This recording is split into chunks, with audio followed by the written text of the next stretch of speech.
Hello, I'm Dr. Randrian from Poitiers University Hospital in France, and I'm here to deliver you some ESDO learning bytes about anti-EGFR-induced skin toxicity. Here are my disclosures.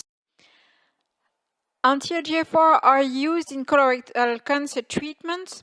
As a reminder, in Europe in 2020, about 520,000 new cases of colorectal cancer were diagnosed, leading to, in 2020, also about 240,000 deaths. Anti-EGFR are combined to chemotherapy as the first-line treatment in metastatic setting of colorectal cancer. It concerns only wild-type KRAS colorectal cancer, meaning only half of patients with metastatic colorectal cancer. It represents about 80,000 of patients in Europe each year. The approved anti-EGFR treatment in metastatic colorectal cancer are cetuximab and panitumumab. And here I'm showing you the results for cetuximab. It's been shown that it is able to prolong overall survival of about 8 months in first-line setting. It is thus crucial to monitor side effects in order to be able to maintain the treatment as long as possible and to be able to maintain also quality of life. EGFR blockade by either cetuximab and panitumumab induce secretion of a whole set of chemokines and cytokines that recruit pro-inflammatory cells, as it is shown in skin biopsies before and after anti-EGFR treatment. You can observe on the right column the edema with lymphocytes and dendritic cells that infiltrate the biopsy. This is shown both in preclinical studies and in human studies. One consequence of the EGFR blockade is nail inflammation, also called Paronychia. It can be found as grade 1-2 toxicity in 10 to 15% of patients, and about 3% of them will undergo a grade 3 paronychia. The treatment is based on antibacterial emollient or chloramine baths, meaning local treatments, and it is important to ask the patient to report these lesions.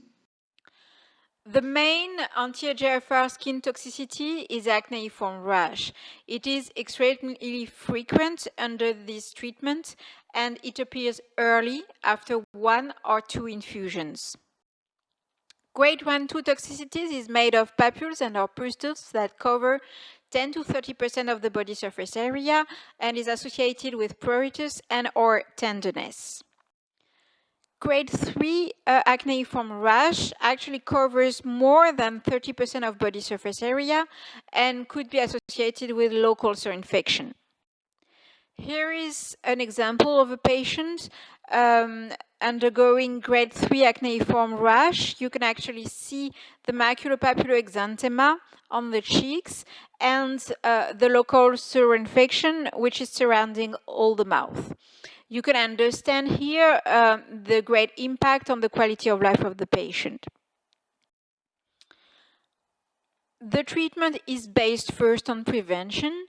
Acneiform rash is so frequent under anti-EGFR treatment that it justifies prescription of oral antibiotics from start of therapy during at least 6 weeks using either doxycycline or minocycline. It should be associated with moisturizing cream twice daily, and patients should avoid skin irritants and sun exposure.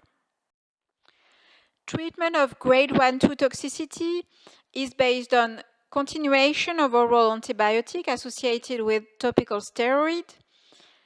Dose adaptation of the anti-EGFR treatment could be considered. Lowering the dose from 10 to 40% is acceptable. And the reassessment of the lesions is indispensable, at least within 2 weeks. In case of grade 3 acneiform rash, stopping the anti-EGFR is the first thing to do, and the lesions should resolve within 1 month after anti-EGFR discontinuation.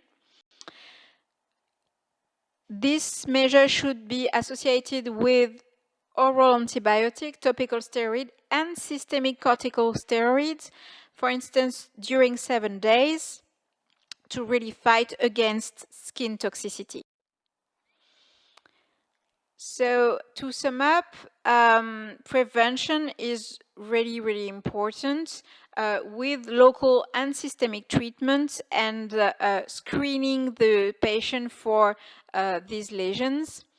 Treatment is also based on local and systemic drugs.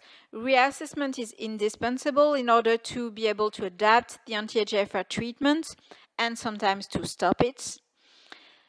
And finally, to really improve as fast as possible the quality of life of the patient, collaboration with a dermatology department is highly recommended. Thank you for your attention.